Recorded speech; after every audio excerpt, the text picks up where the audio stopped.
नमस्कार दोस्तों, तो स्वागत है आपका हमारे अपने channel study with Vikas sir में। आज हम करंट अफेयर्स देखेंगे और ये पॉलिटी चल रही है। पॉलिटी में हम काफ़ी सेकंड थर्ड लेक्चर आ चुका है, तो आप पॉलिटी भी देख सकते हैं और अपनी पढ़ाई को अच्छा कर सकते हैं। आज जो पॉलिटी में जो करा है, जो क्लास अपलोड हुई है, वो 1853 चार्टर एक्ट, 1858 का भारत संसद अधिनियम, भारत परिषद अधिनियम, 1861 का भारत परिषद अधिनियम, 1892 का। तो पॉलिटी भी आप कर सकते हैं। ये करंट अफेयर्स की वीडियो है, तो स्टार्ट करते हैं करंट अफेयर्स। आपका स्वागत है स्टडी विद विकास सर में। चलो, एक कोटेशन है वो देख लेते हैं। If you can dream it, you can do it. ठीक है, सपने देखने का साहस रखो, क्योंकि हर घड़ी उपलब्धि की शुरुआत एक छोटे से सपनों से होती है ना। अगर आप छोटा सा सपना भी नहीं देखोगे तो आप कैसे बड़ी उपलब्धि हासिल करोगे। तो बड़ी उपलब्धि हासिल करने के लिए छोटे छोटे स्टेप लेने पड़ते हैं। छोटे छोटे स्टेपों के साथ हमें वर्क करना पड़ता है, एक्शन लेने पड़ते हैं, छोटे छोटे एक्शन लेने पड़ते हैं। अगर हम छोटे छोटे एक्शन लेने से डर जाएं या सपने देखने से डर जाएं तो हमारे सपने पूरे कैसे होंगे, है ना। सोने से सपने पूरे नहीं होते हैं, सपनों को छोटा थोड़ा थोड़ा तोड़कर जीने से सपने पूरे होते हैं। You can do it. Okay, चलो। आज है 24 जून। आज है 24 जून और 24 जून के हम करंट अफेयर्स देखेंगे, इंपॉर्टेंट टॉपिक देखेंगे और क्वेश्चन देखेंगे। ये करंट अफेयर्स किस किस एग्जाम के लिए बेनिफिशियल है। आप किसी भी एग्जाम की तैयारी कर रहे हैं, आप इस करंट अफेयर्स को देख सकते हैं। और चैनल को सब्सक्राइब करें, लाइक करें। तो एजेंडा हमारा है रहेगा, सही है, चलो उसको रह देते हैं। देखिए, आज एक डे है, international day of women women in diplomacy. तो 24 जून को होता है, समझ लेते हैं इसके बारे में थोड़ा सा। 24 जून आज है कूटनीति में अंतर्राष्ट्रीय महिला दिवस, अंतर्राष्ट्रीय कूटनीति महिला दिवस। इसका उद्देश्य क्या है? उद्देश्य है अंतर्राष्ट्रीय संबंधों, शांति, मतलब अंतर्राष्ट्रीय जो संबंध होते हैं उसमें शांति की स्थापना करना, वैश्विक निर्णयों में महिलाओं के योगदान को सम्मानित करना व लैंगिक समानता को बढ़ावा देना, असमानता को कम करना। ठीक है। अच्छा, कब से मनाया जाता है ये? हर वर्ष मनाया जाता है 24 जून को। ठीक है। किसने इसकी घोषणा की थी? इसकी घोषणा जो की थी यूनाइटेड नेशन है हमारा, उसकी महासभा ने इसकी क्या की थी? घोषणा की थी। इसकी घोषणा कब की गई? इसकी घोषणा की गई 2022 को। क्वेश्चन पूछूंगा, आगे क्वेश्चन भी है, ठीक है, ध्यान से देखते चलना। वर्ष 2022 में महासभा के प्रस्ताव से इसकी क्या हुई थी? स्थापना हुई थी या इसकी शुरुआत हुई थी यूनाइटेड नेशन में। अच्छा, उद्देश्य क्या है? कूटनीति, विदेश नीति, शांति वार्ता, वैश्विक निर्णय और निर्माण में महिलाओं की पूर्ण, समान और सार्थक भागीदारी को बढ़ावा देना। चलिए, क्वेश्चन आ गया हमारा। क्वेश्चन है 24 जून को निम्नलिखित में से कौन सा अंतर्राष्ट्रीय दिवस मनाया जाता है? अंतर्राष्ट्रीय महिला दिवस, अंतर्राष्ट्रीय कूटनीति में अंतर्राष्ट्रीय महिला दिवस, अंतर्राष्ट्रीय बालिका दिवस, अंतर्राष्ट्रीय शांति दिवस। तो इसका राइट आंसर क्या होगा? राइट आंसर होगा हमारा वी। ओके, चलो नेक्स्ट और समझ लेते हैं। संयुक्त राष्ट्र द्वारा हर वर्ष 24 जून को कूटनीति अंतर्राष्ट्रीय महिला दिवस, international day of women in diplomacy मनाया जाता है। इसका उद्देश्य हम देख चुके हैं। चलिए, एक क्वेश्चन और है। देखिए, कूटनीति में अंतर्राष्ट्रीय महिला दिवस को संयुक्त राष्ट्र महासभा ने किस वर्ष घोषित किया था? 2020, 2021, 2022, 2023। इसका राइट आंसर आपने दे दिया हो कमेंट में। इसका राइट आंसर है 2022। ठीक है, चलो नेक्स्ट देखते हैं। चलिए, महिलाओं से संबंधित कुछ दिवस हैं वो देख लेते हैं। 8 मार्च को अंतर्राष्ट्रीय महिला दिवस, 13 फरवरी को राष्ट्रीय महिला दिवस, 12 अक्टूबर को अंतर्राष्ट्रीय बालिका दिवस, 24 जनवरी को राष्ट्रीय बालिका दिवस। अच्छा, जून के इंपॉर्टेंट डेज देख लेते हैं कि क्या क्या डे जून में हुए हैं अब तक, है ना। चलिए, 1 जून को विश्व दूध दिवस मनाया जाता है। 2 जून को अंतर्राष्ट्रीय यौन कर्मी दिवस मनाया जाता है और तेलंगाना दिवस भी मनाया जाता है। 3 जून को विश्व साइकिल दिवस। 4 जून को आक्रांता के शिकार निर्दोष बच्चों का अंतर्राष्ट्रीय दिवस। 5 जून को विश्व पर्यावरण दिवस। ठीक है। 6 जून को विश्व जागरूकता दिवस। 7 जून को खाद्य सुरक्षा दिवस। 8 जून को विश्व महासागर दिवस। 11 जून को अंतर्राष्ट्रीय खेल दिवस। 12 जून को बाल श्रम निषेध दिवस, 14 जून को विश्व रक्तदाता दिवस, ओके, 17 जून को विश्व मरुस्थलीकरण दिवस, सूखा रोकथाम दिवस और मगरमच्छ दिवस 17 जून को, 20 जून को विश्व शरणार्थी दिवस, 21 जून को अंतर्राष्ट्रीय योग दिवस, 21 जून को ही बनाया जाता है विटामिन डी दिवस, ठीक है, विटामिन डी जागरूकता दिवस, 22 जून को विश्व वर्षावन दिवस, 23 जून को अंतर्राष्ट्रीय ओलंपिक दिवस, ओके, ये बनाया कब से जा रहा है, 23 जून 1884 से, ठीक है। अब देखते हैं हमारी क्या अपॉइंटमेंट नियुक्तियां हुई हैं वो देख लेते हैं। ये हमारी पिछली वीडियो में जो नियुक्ति मैंने कराई थी वो है कि भारत के सॉलिसिटर जनरल कौन बने हैं, तुषार मेहता। अंतर्राष्ट्रीय जांच एजेंसी एनआईए के महानिदेशक कौन बने हैं, सुंदर राज पे। अच्छा, ये नियुक्ति हुई है एक व्हाट्सएप के ग्लोबल हेड जो बने हैं वो कुणाल शाह बने हैं ना, क्रेड के संस्थापक। अच्छा, मेटा ने भारतीय फिनटेक कंपनी क्रेड, है ना, क्रेड के संस्थापक कुणाल शाह को व्हाट्सएप का नया ग्लोबल हेड नियुक्त किया है। इस बड़ी लीडरशिप नियुक्ति की घोषणा मेटा के द्वारा क्रेड में $900 मिलियन लगभग 8,500 करोड़ रुपए के निवेश के हिस्से के रूप में की गई है। चलिए नेक्स्ट देखते हैं। अच्छा, व्हाट्सएप क्या है, व्हाट्सएप एक इंस्टेंट, मतलब जो इंस्टेंट होता है ना, मतलब एकदम से, मतलब तुरंत, और वॉइस वीडियो कॉल ऐप है जिसके जरिए लोग इंटरनेट की मदद से मैसेज, फोटो, वीडियो, दस्तावेज और लोकेशन साझा करते हैं। अच्छा, व्हाट्सएप की स्थापना हुई थी 2009 में और इसके संस्थापक जो थे ना वो जैन कॉम थे और ब्रेन एक्टन थे। मेटा ने इसको खरीदा था 2014 में $19 अरब में, ओके। अच्छा, इसका मुख्यालय कहाँ है, इसका मुख्यालय जो मिलेगा मेंलो पार्क, मेटा का मुख्यालय मिलेगा यहाँ पर। अच्छा, प्रश्न आ गया हमारा, प्रश्न देखते हैं। प्रश्न क्या कहता है, हाल ही में व्हाट्सएप का नया ग्लोबल हेड किसे नियुक्त किया गया है। अभी यहाँ पर हमारे ऑप्शन है सुंदर पिचाई, सत्या नडेला, कुणाल शाह या विल केथकार्ड। तो इसका राइट आंसर क्या हो जाएगा, राइट आंसर हो जाएगा हमारा सी, ओके, राइट आंसर हो जाएगा सी। चलिए नेक्स्ट क्वेश्चन देखते हैं। नेक्स्ट है हमारे HDFC बैंक के अंतरिम चेयरमैन के मिस्त्री, ठीक है, इनका कार्यकाल बढ़ाया गया है। ये है हमारे के मिस्त्री। अब यहाँ पर देखिए के मिस्त्री, HDFC का पूरा नाम क्या है, हाउसिंग डेवलपमेंट फाइनेंस कॉरपोरेशन, सही है। हाल ही में HDFC लिमिटेड और HDFC लिमिटेड और HDFC बैंक, ये अलग अलग संस्थाएं थी। जुलाई 2023 में HDFC लिमिटेड का HDFC बैंक में विलय या मर्ज कर दिया गया है, ठीक है। अब महत्वपूर्ण तथ्य देखते हैं इसमें क्या है। HDFC बैंक की स्थापना 1994 को हुई थी। कारोबार इसका जो काम करना शुरू किया 1995 में। HDFC का मुख्यालय मुंबई में मिलेगा। ये कैसी है, इसका क्षेत्र कैसा है, निजी क्षेत्र का ये बैंक है, मतलब प्राइवेट सेक्टर का बैंक है, ओके। नियामक संस्था, इसकी नियामक संस्था जो है ना, इसकी है RBI, reserve bank of India. अच्छा, मूल कंपनी स्वतंत्र सूचीबद्ध बैंक, अब HDFC लिमिटेड का इसमें क्या हो चुका है, विलय हो गया है। इसकी टैगलाइन याद करनी है, we understand your world. Next देखिए, HDFC का पूरा नाम मिलेगा। अच्छा, HDFC का पूरा नाम हमारा, अब देखते हैं हम यहाँ पर क्या होगा इसका पूरा नाम। पहला ऑप्शन ए है housing development finance corporation, home development corporation, housing development finance corporation या होम डेवलपमेंट फाइनेंस कॉर्पोरेशन। देखो जहाँ जहाँ होम है ना, जहाँ जहाँ भी होम दिख रहा है आपको उसको काट दो, क्योंकि होम नहीं है, हाउस है, क्या है, हाउसिंग है, हाउसिंग डेवलपमेंट, ठीक है, हाउसिंग डेवलपमेंट, कॉर्पोरेशन है या कंपनी है, क्या है ये, कॉर्पोरेशन। ऑप्शन ए सही हो गया इसका। इस तरह से हम क्वेश्चन अटेम्प्ट कर सकते हैं।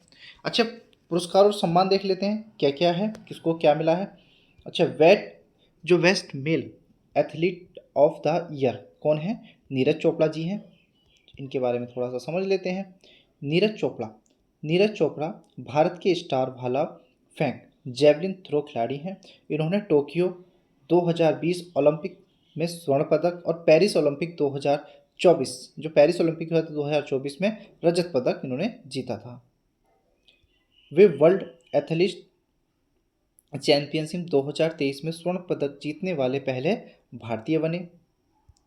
हाल ही में आयोजित इंडियन हाल ही में आयोजित इंडियन एथलीट्स अवार्ड्स 2026 में वेस्ट है ना, best male athlete of the year 2025 पुरस्कार से सम्मानित किया गया है। किसको किया गया है? आंसर हम बताए थे, नीरज चोपड़ा। ठीक है, चलिए नेक्स्ट देखते हैं। शौर्य चक्र विजेता लेफ्टिनेंट कमांडर सूरज प्रसाद भारतीय नौसेना से संबंधित हैं, है ना। इंडियन नेवी के मार्कोस मतलब मेरीन कमांडर्स अधिकारी लेफ्टिनेंट कमांडर सूरज प्रसाद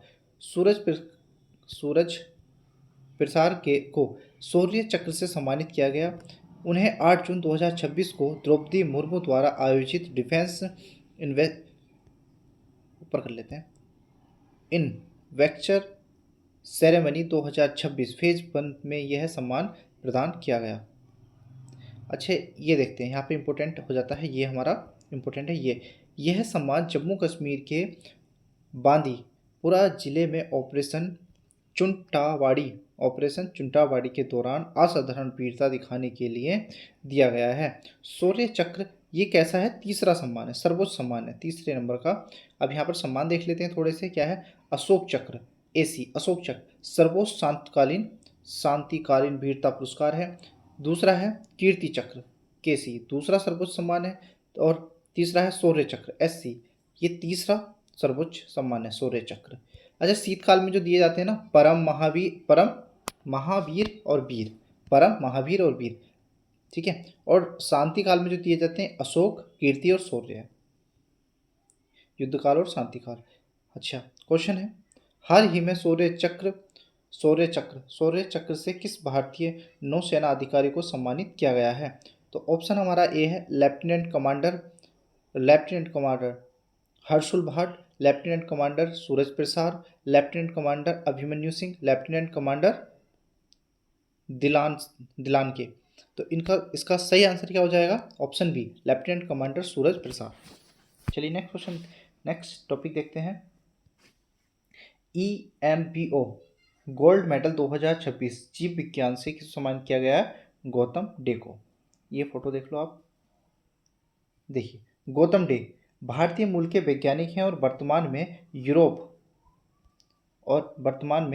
Europe molecular biology laboratory EMBL Germany में ग्रुप लीडर हैं। इन्हें EMBO गोल्ड मेडल 2026 उनके शोध न्यूक्लियर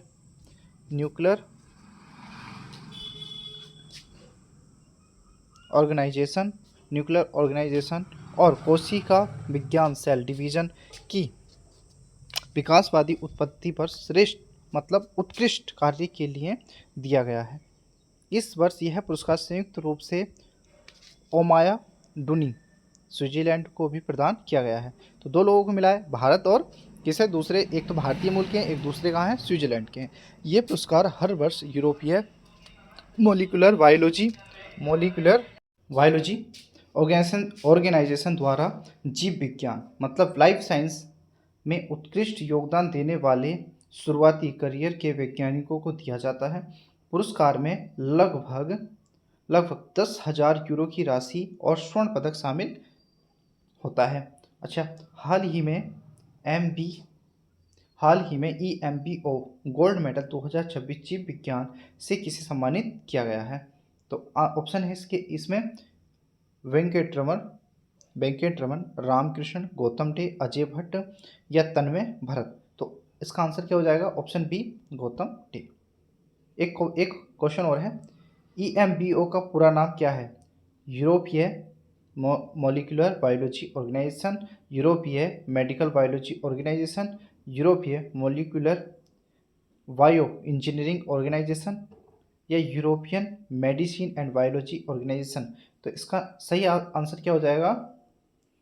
इसका सही आंसर हो जाएगा ये option A, European molecular biology organisation. चलिए नेक्स्ट देखते हैं। नेक्स्ट पॉइंट है, banker of the year F best banker award किसे क्या दिया गया है? के सत्यनारायण राजू जी को। तो देखते हैं के सत्यनारायण राजू जी का फोटो आपको ये दिख रहा है।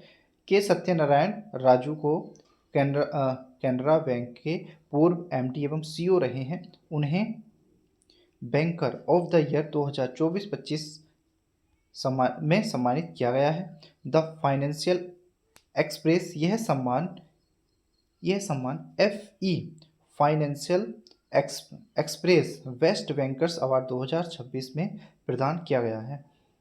प्रश्न देख लेते हैं। हाल ही में FE वेस्ट बैंकर अवार्ड में बैंकर ऑफ द ईयर 2025-26 पुरस्कार से किसे सम्मानित किया गया है?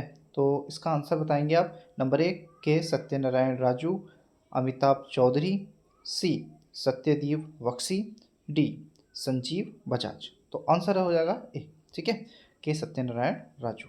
एक क्वेश्चन और देख लेते हैं। FE वेस्ट बैंकर अवार्ड का आयोजन किस मीडिया समूह द्वारा किया जाता है? तो किस मीडिया समूह द्वारा किया जाता है? या option A Business Standard, option B the Hindu Business Line, option C Finance Express, option D Mint के द्वारा। इसका सही आंसर हो जाएगा option C Finance Express. Princess of Asturias sports award 2026 किसको मिला है? Lionel Messi. यह पुरस्कार पाने वाले पहले फुटबॉलर हैं। देखो लियोनेल मेसी के बारे में हमने कल भी पढ़ा था शायद, है ना? 18 गोल किए इन्होंने। चलो देख लेते हैं। लियोनेल मेसी को princess of Austria award for sports 2026 से सम्मानित किया गया है। यह प्रतिष्ठित पुरस्कार स्पेन की प्रिंसेस ऑफ ऑस्ट्रिया फाउंडेशन द्वारा दिया जाता है। मेसी यह पुरस्कार पाने वाले पहले व्यक्तिगत फुटबॉलर हैं, मतलब इंडिविजुअल फुटबॉलर बने हैं। उन्होंने यह सम्मान केवल खेल उपलब्धियों के लिए नहीं बल्कि उनके सामाजिक और मानवीय कार्यों के लिए भी दिया गया है। क्वेश्चन देख लेते हैं। ये क्वेश्चन है हाल ही में princess of Asturias sports award 2026 से किसे सम्मानित किया गया है? Option A Cristiano Ronaldo, Lionel Messi, या किलियन मेबाप्पे, या लुका मॉड्रिक। तो किसको दिया गया है? ऑप्शन बी लियोनेल मेसी को। देखते हैं नेक्स्ट। चलिए ऑप्शन प्रिंसेस ऑफ ऑस्ट्रियस अवार्ड किस देश से संबंधित है? किस देश से संबंधित है? फ्रांस से, स्पेन से, फ्रांस से, अर्जेंटीना से, स्पेन से, पुर्तगाल से। तो कहाँ से संबंधित है ये? स्पेन से। बताओ जल्दी।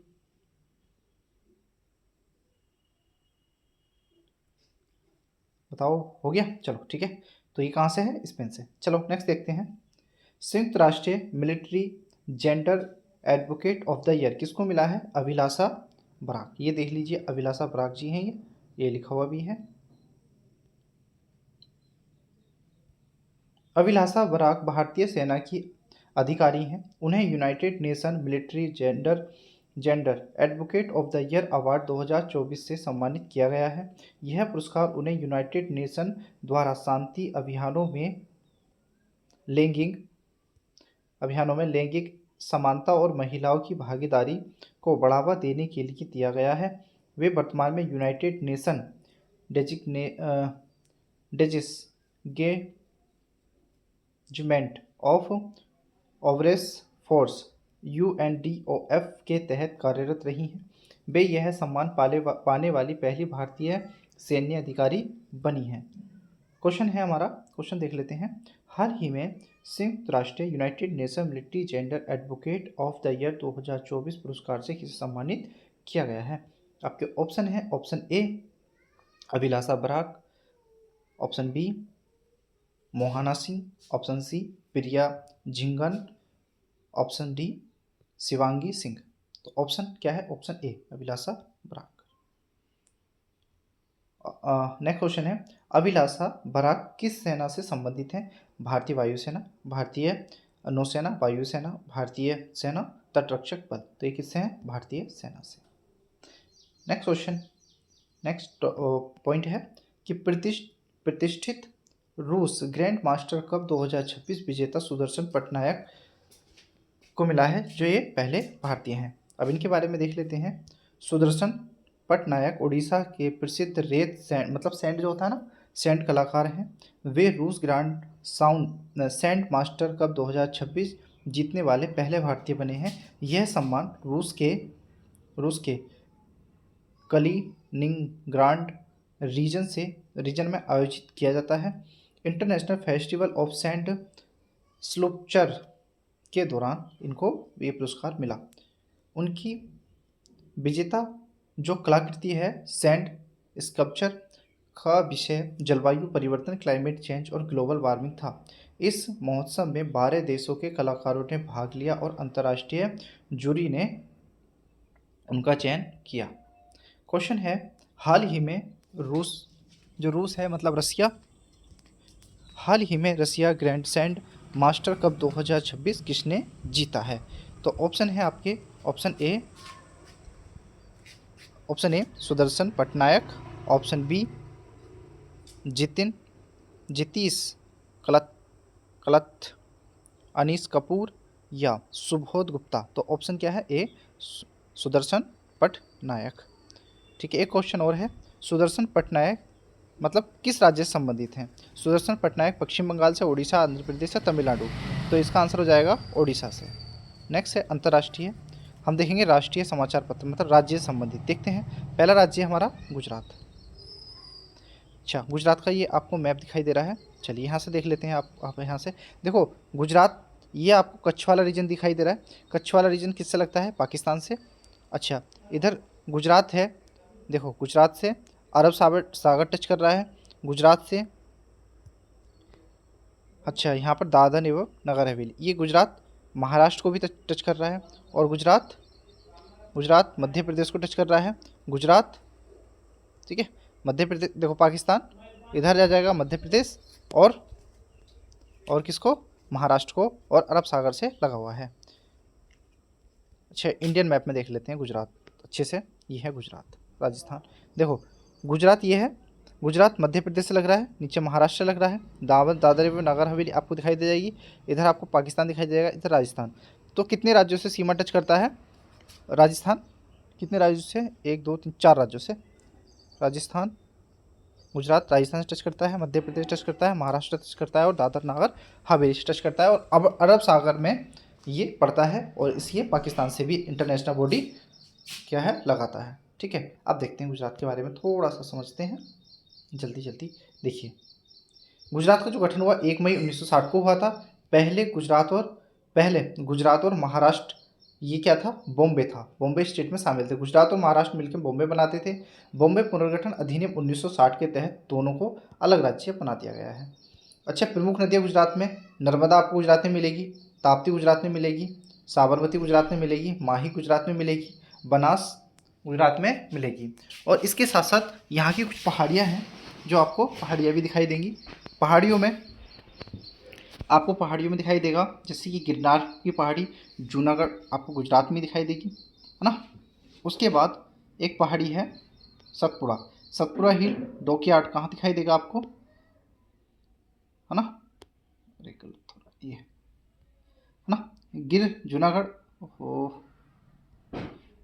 जूनागढ़। उसके बाद सतपुड़ा हिल्स, है ना, डांग जिला में। अरावली रेंज जो दिखाई देंगे, उत्तरी गुजरात तक इनका विस्तार है। गुजरात की राजधानी कौन सी है? इतना सिंपल क्वेश्चन है, कौन सी है बताओ? अहमदाबाद, सूरत, गांधीनगर, बड़ोदरा। ये आंसर आपको बताना है कमेंट करके, बहुत सिंपल क्वेश्चन है। ये देखिए, अब यहाँ पे देखते हैं, ये आपको दिखाई दे रहे होंगे एक व्यक्ति। ठीक है, देखिए, एक तो गुजरात के क्या आपको दिखेंगे? मुख्यमंत्री और एक राज्यपाल।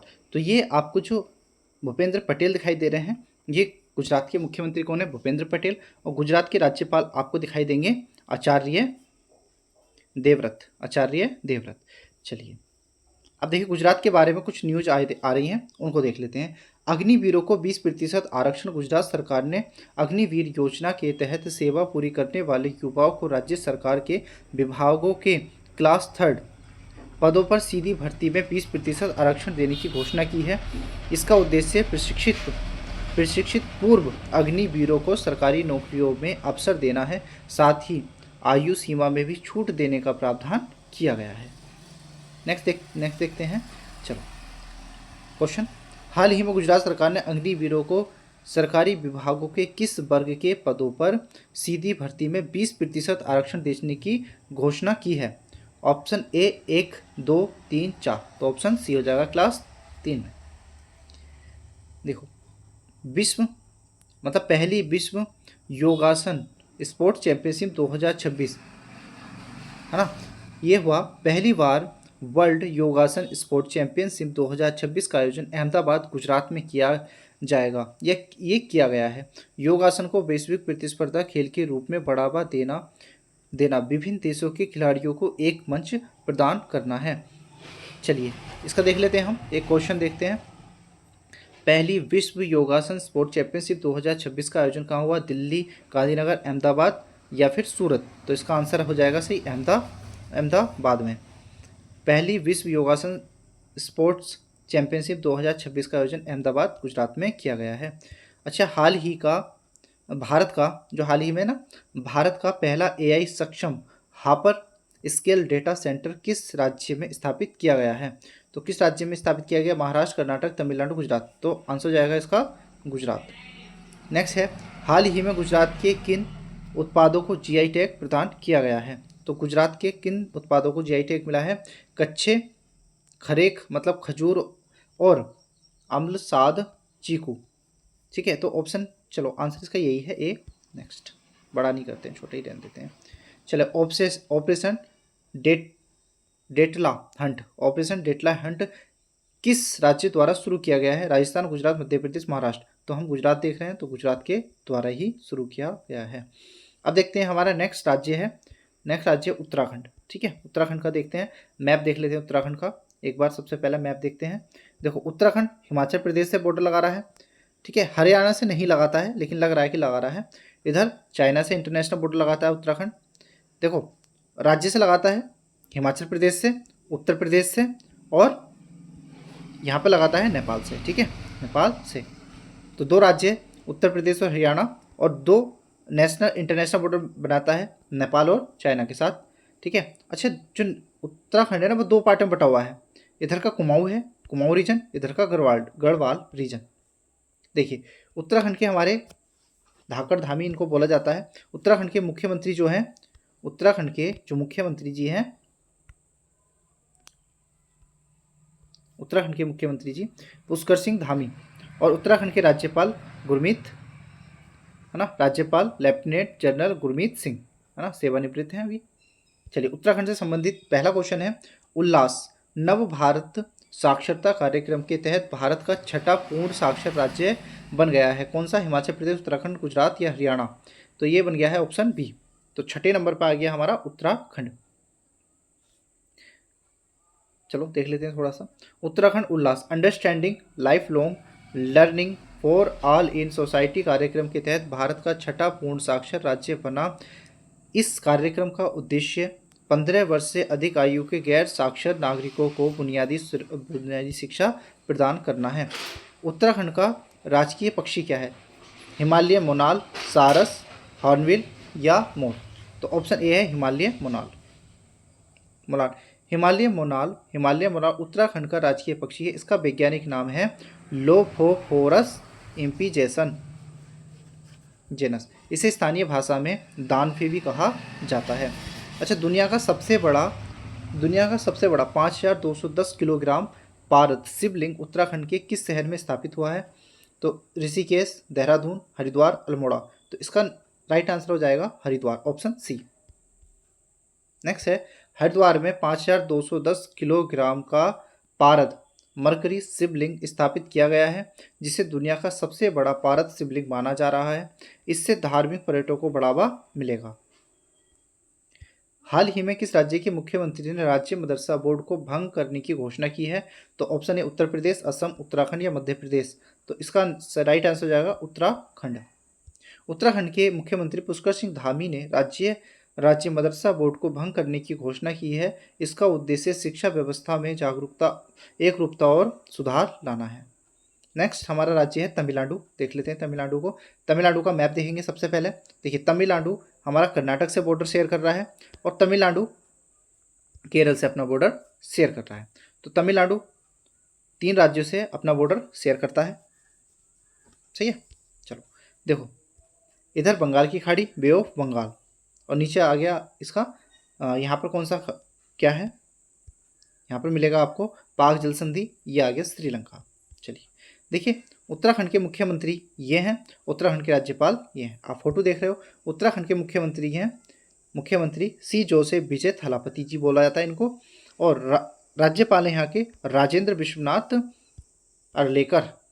चलिए पहला क्वेश्चन तमिलनाडु संबंधित, भारत का पहला 3D printing artificial reef module किस राज्य में लगाया जाएगा? गुजरात, केरल, तमिलनाडु, आंध्र प्रदेश। तो इसका आंसर हो जाएगा तमिलनाडु। इसका राइट आंसर हो जाएगा तमिलनाडु। चलिए, तो तमिलनाडु में भारत का पहला 3D printing artificial reef module स्थापित किया जाएगा। नेक्स्ट क्वेश्चन है तमिलनाडु संबंधित, महिलाओं की सुरक्षा के लिए सिंगापन विशेष बल सिंगापेन स्पेशल फोर्स का गठन किया गया है। तो ये राज्य है कर्नाटक, महाराष्ट्र, तमिलनाडु या तेलंगाना। तो क्या है? Tamil Nadu. Option C right answer है। तमिलनाडु सरकार ने महिलाओं की सुरक्षा और महिला अपराधियों की रोकथाम के लिए सिंगापेन विशेष बल का गठन किया है।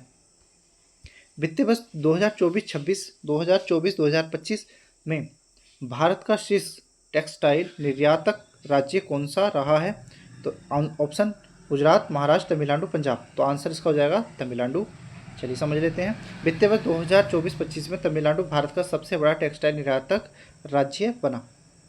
वर्ष 2025 में भारत में सर्वाधिक समुद्री मछली उत्पादन, है ना, मैरीन फिश प्रोडक्शन किस राज्य में दर्ज किया गया है? तमिलनाडु, गुजरात, तमिलनाडु, केरल, आंध्र प्रदेश। तो इसका राइट आंसर हो जाएगा तमिलनाडु। तमिलनाडु 2025 में भारत का सबसे बड़ा समुद्री मछली उत्पादक राज्य बना है। अब देखें राष्ट्रीय और अंतर्राष्ट्रीय कुछ न्यूज़ हैं, देखते हैं। पहला है नवरत्न कंपनी संबंधित एक पहला क्वेश्चन है, हाल ही में भारत की 28वीं नवरत्न कंपनी कौन सी बनी है? ONGC, गेल या CPCL या फिर CPCL। देखिए, तो इसका सही आंसर हो जाएगा चेन्नई पेट्रोलियम कॉरपोरेशन लिमिटेड। यह 28वीं नवरत्न कंपनी बनी है। नेक्स्ट क्वेश्चन, इसके बारे में थोड़ा समझ लेते हैं। देखो, चेन्नई पेट्रोलियम कॉरपोरेशन लिमिटेड को भारत सरकार ने नवरत्न का दर्जा प्रदान किया। इससे यह भारत का 28वीं नवरत्न कंपनी बन गई है। अच्छा, CPCL की स्थापना 1965 में हुई। इसका मुख्यालय चेन्नई में है। मूल नाम है इसका इंडियन ऑयल कॉरपोरेशन, ठीक है, IOC। नेक्स्ट क्वेश्चन है, भारत किस देश में नौ सेवानिवृत्त जैगुआर लड़ाकू विमान प्राप्त करेगा? मतलब किस देश से लेगा? फ्रांस से, ब्रिटेन से, रूस से या फिर अमेरिका से? तो ये कर रहा है ब्रिटेन से। चलिए इसको समझ लेते हैं थोड़ा सा। भारत अपनी मौजूदा जैगुआर फ्लीट की रख रखाव और स्पेयर पार्ट्स के लिए ब्रिटेन से 9 सेवानिवृत्त जैगुआर लड़ाकू विमान प्राप्त करेगा। उद्देश्य भारतीय वायुसेना के जैगुआर विमानों की परिचालन क्षमता बनाए रखना। चलिए, हाल ही में जहाज पुनर्चक्रण शिप साइकिलिंग में दुनिया का सबसे बड़ा देश कौन सा बना है? चीन, बांग्लादेश, भारत, तुर्की। इसका राइट आंसर हो जाएगा भारत, सी। भारत जहाज पुनर्चक्रण के क्षेत्र में दुनिया में पहले स्थान पर पहुंच गया है। प्रमुख केंद्र है इसका, प्रमुख केंद्र अलंग शिप ब्रेकिंग यार्ड, है ना, राज्य है गुजरात। नेक्स्ट क्वेश्चन है, हेल ने पासपोर्ट इंडेक्स 2026 में भारत का कौन सा स्थान है? 65वां, 70वां, 75वां, 80वां। ये आपका क्वेश्चन दिया था मैंने, ये अभ्यास प्रश्न था। इसका आंसर क्या है? 75। देखते हैं। भारत 75वें स्थान पर रहा। प्रथम पे सिंगापुर रहा है। यह सूचकांक पासपोर्ट की वीज़ा फ्री यात्रा क्षमता के आधार पर जारी किया जाता है। भारत की 100वीं रामसर साइट कौन सी बनी है? केवलादेव राष्ट्रीय उद्यान, चिल्का झील, सुरहताल पक्षी अभ्यारण्य या पोलर झील? तो इसका राइट आंसर हो जाएगा सी, सुरहताल पक्षी अभ्यारण्य। सुरहताल पक्षी सेंचुरी भारत की 100वीं रामसर साइट बनी है। स्थान है बलिया, उत्तर प्रदेश, और भारत में कुल रामसर साइट अब हुई है 100। विश्व प्रेस स्वतंत्रता सूचकांक 2026 में भारत का कौन सा स्थान है? 140, 145, 151, 157। तो इसका राइट आंसर हो जाएगा डी। भारत 197वें स्थान पर रहा। प्रथम स्थान नॉर्वे को मिला है। इसे रिपोर्टर्स विदाउट बॉर्डर द्वारा जारी किया जाता है। हाल ही में भारत ने किस खेल का पुरुष अंडर 18 एशिया कप जीता है? क्रिकेट का, हॉकी का, फुटबॉल का, कबड्डी का? तो ये जीतता है हॉकी का। भारत की पुरुष हॉकी टीम ने अंडर 18 एशियाई कप का खिताब जीता है। इससे भारतीय हॉकी की युवा प्रतिभाओं को अंतर्राष्ट्रीय पहचान मिली है। हाल ही में किस उत्पादन को जीआई टैग प्राप्त हुआ है? ऑप्शन ए मधुबनी पेंटिंग, जादू पटिया पेंटिंग, चित्रकला, डी बर्ली पेंटिंग। ऑप्शन इसका सही हो जाएगा बी, जादू पट्टी या पेंटिंग। झारखंड की पारंपरिक लोक कला जादू पट्टिया पेंटिंग को जीआई टैग प्रदान किया गया है। राज्य झारखंड हो गया। यह एक पारंपरिक स्क्रॉल पेंटिंग कला है। नेक्स्ट क्वेश्चन है, हाल ही में सेब ग्लोबल CSA रैंकिंग में कौन सा भारतीय बैंक शीर्ष पर रहा? HDFC bank, SBI, ICICI bank, yes bank? तो इसका राइट आंसर हो जाएगा D, yes bank. Yes bank ने SAP global CSA customer success assessment ranking में शीर्ष स्थान प्राप्त किया है। यह उपलब्धि डिजिटल परिवर्तन, तकनीकी एकीकरण और ग्राहक सेवाओं के उत्कृष्ट प्रदर्शन को दर्शाता है। इसकी स्थापना हुई 2010 में। मुख्यालय है मुंबई में। MD एंड CEO हैं इसके प्रशांत कुमार जी।